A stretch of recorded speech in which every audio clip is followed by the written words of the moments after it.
If you're like me, you hate it when people lie to you. You get this righteous indignation that comes up in you, and you're like, they don't love Jesus like I do because they lie. Have you ever had one of your kids lie to you?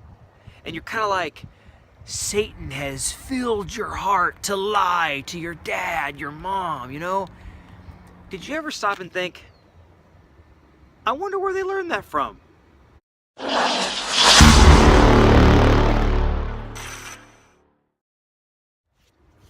Today we read Genesis 27 and 28. When you were the firstborn son in a family back in these days, you got two things, a blessing and a birthright. Now, Jacob was the second born of two twins, and he had just stolen in the previous chapter the birthright. He was going to get more money when his father died. But the last thing that Esau had was the blessing. The time that before you die, you say all these great things about your firstborn son. You're going to get this, get this, get this, and your son, you're going to get a little bit. And now he's going to try to steal that.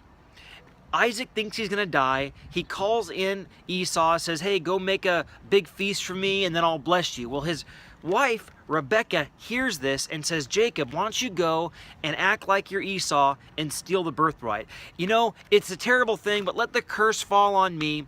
And Jacob's like, well, I mean, if you say so. And then he comes up with his own lie. Well, the Lord made me catch this quick for you. And he had some lies in there too.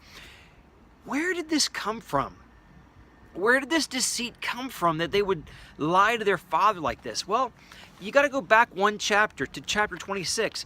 And Isaac lies to Abimelech about Rebekah being his wife. But where did that come from? Chapter 20, Abraham lies to Abimelech about Sarah being his wife. And down the line it goes. Liars beget liars. The next time the phone rings and you say, hey, just tell them I'm not home. The next time you're at a movie theater and you say, hey, tell them you're 12, it'll save me $2. You might want to think twice about what you're teaching your children. Why don't you just take a few minutes and ask the Holy Spirit if there's any deception in your life right now. Just let Him search your life, and if there's any half-truth, anything going on that isn't quite right, tell Him that you want to live a life of integrity and begin doing that today.